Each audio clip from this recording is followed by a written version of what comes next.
Why doesn't Pikachu like to go in this Pokeball? Did Professor Eastwood really invent the Pokeball?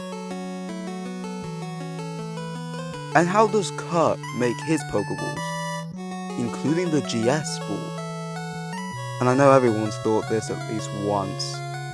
What's inside a Pokeball? Well, I'm gonna answer that question on today's episode of Pokemon Questions. Damn, that really hurt.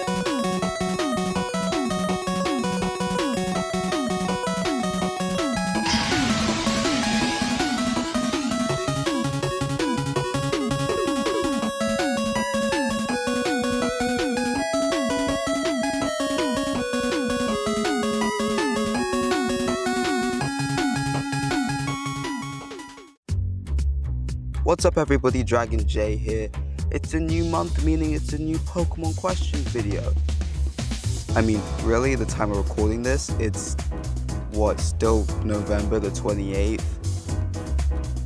But by the time this video is getting out, it should be November 1st, so yeah, and I may be a bit quick to making this Pokemon Questions video. But it was either this, or I have to rush the other projects that's still taking forever and I'm spending way too much of my time on. Is that on the board? Wipe it off. Now the question for this month is what's inside a Pokeball, but to be more specific, it's more like what do Pokemon experience whilst being inside a Pokemon. And there's many other facts I want to drop, like how Kurt was actually the person who made the GS ball. In the manga at least. You know what? We'll go with that one first. Let's set the stage, shall we? Our protagonists and every gym leader from Kanto and Johto are in Goldenrod City for a special Pokemon tournament. Everyone other than Red.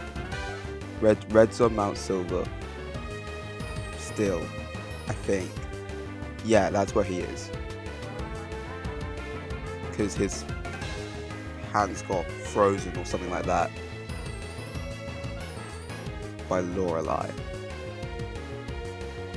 But anyway, everyone's there, and one of the gym leaders is an imposter. The imposter being the masked man, and spoiler, it's Price. Price is the masked man. Also, he had full control over Ho-Oh and Lugia, because he needed the Rainbow Wing and Silver Wing. And he also kidnapped Kurt. And his granddaughter, I don't know why he did that. Could have just left the granddaughter alone, but still, he kidnapped Kurt because he needed the Kurt to make a GS ball, which is needed to, well, catch Celebi. I mean, basically the story goes, he needed, like, Celebi to travel back in time to save his dead Lapras, or something like that. Yeah.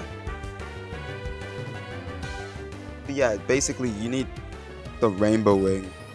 Kurt made the GS ball using the Rainbow Wing and Silver Wing and stuff like that. So that's that question answered.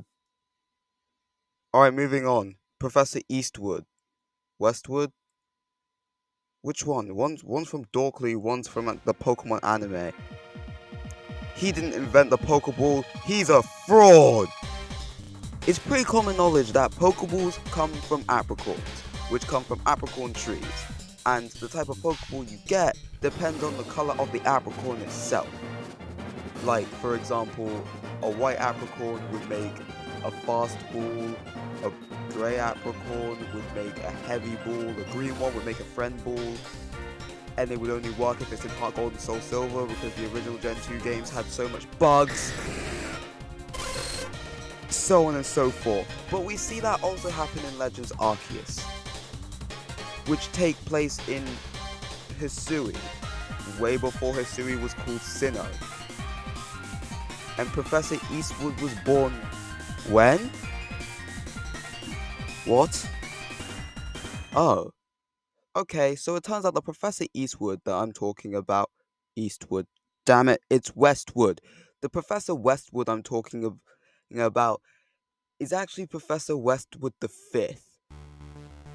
The first Pokemon Westwood was mentioned in the illustrated book or something like that for Pocket Monsters in 19 crap. What time was it again? Oh yeah, 1996. Thanks. Okay. So, that theory's debunked, right? Professor Westwood the first made Pokeballs. The first ever Pokeballs. But no, he didn't.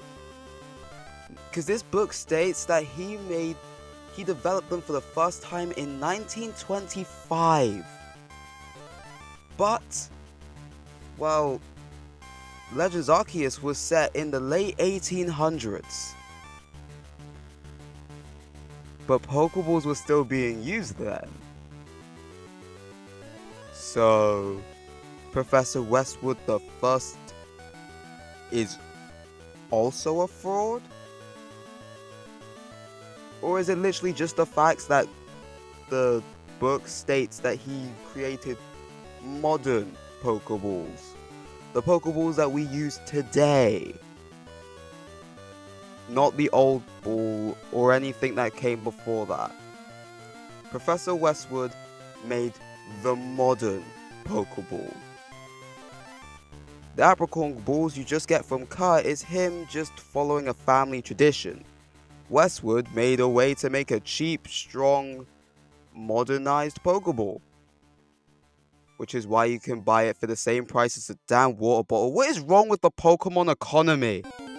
Now we make it to the third and, well, main question of today's video, which is what goes on inside a Pokeball. And we see most instances of what's happening inside a Pokeball, not in the anime, but in the manga. It seems like Pokemon in the manga just shrink down into capsules, where in other iterations of Pokemon media, the top part of the Pokeball is not see-through at all, whilst, well, the top hemisphere of Pokeballs in the Pokemon manga is actually quite transparent, so you can see through just to see, well, a Pokemon sitting in a Pokeball. Nothing more, nothing less. That's literally it. I mean, in the Pokemon anime, it shows, well, in one of the episodes, it shows Iris's Dragonite just sitting in a dark circle-like void thing. But it can hear the world around it, which is okay. But Pokemon and Pokeballs in the Pokemon manga can see the world around them, which looks a lot better. We also saw in the latest episodes of Pokemon Horizons, which I haven't really been catching up with lately. I should probably do that. What it looks like to be inside a luxury wall. It seems like a luxury capsule-like mini accommodation. Looks kind of comfortable, but very cramped. I can see why N wanted to release all those Pokemon. I know it, he has to be a Zoroark. He's probably a Zoroark. He's been in a Pokeball before and he got released. Or escaped at least. But, to be honest, we don't really get other many iterations, like official, like iterations of what is inside a Pokeball. Am I using the word iterations properly? I hope I am. But the Pokemon manga kind of just illustrates that for us the best of what happens inside a Pokeball. A Pokemon is just sitting there waiting to come out. Which begs the question, what happens inside of a PC? Anyway, no, that's for another video. I'm gonna pack up my stuff now. I'll go home. I kind of broke into the Pokeball factory to make this video. I'll see you back at the burning building. Anyway, that's gonna be all for the video. Well, if you enjoyed it, well, consider subscribing if you're not already one of my 105 subscribers. The number's growing slowly, but it's still growing, and I like that.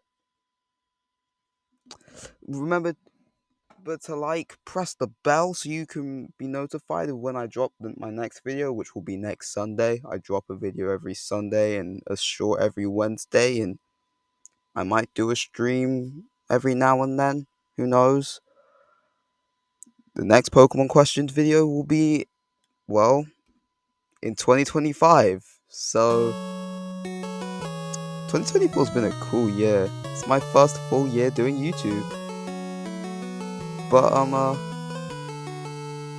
oh, also remember to join the Discord server.